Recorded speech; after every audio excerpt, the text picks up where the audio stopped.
நாள்தோறும் நல்ல கதை. கேலி செய்தால் மகிழ்ச்சியா? துறவி ஒருவர் சீடர்கள் சூழ புனலூருக்கு வந்தார். சீடர்களிடம் அவர், இந்த ஊரில் சில நாட்கள் தங்கப் போகிறோம். இங்கே யார் உங்களை கேலி செய்தாலும் பதிலுக்கு கேலி செய்யக்கூடாது. கேலி செய்த ஒவ்வொருக்கும் நீங்கள் ஒரு பணம் தர வேண்டும் என்றார்.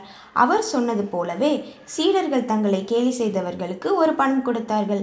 அங்கே சிறிது காலம் தங்கிய அவர் சீடர்களுடன் அரசூருக்கு சென்று தங்கினார். சீடர்கள் அவரிடம், எங்களை கேலி செய்பவர்களுக்கு இங்கேயும் ஒரு பணம் தர வேண்டுமா என்று கேட்டார்கள். பணம் எதுவும் தர வேண்டாம் என்றார் அவர். அந்த ஊரில் திருவிழா நடந்தது.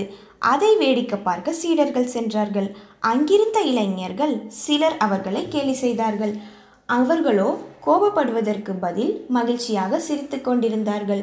இதை பார்த்த பெரியவர் ஒருவர், அவர்கள் உங்களை இழிவாக திட்டுகிறார்கள், கோபப்படாமல் மகிழ்ச்சியாக இருக்கிறீர்களே, துன்பத்தையும் இன்பத்தையும் ஒன்றாக கருதும் பக்குவம் பெற்றவர்களா நீங்கள் என்று கேட்டார்.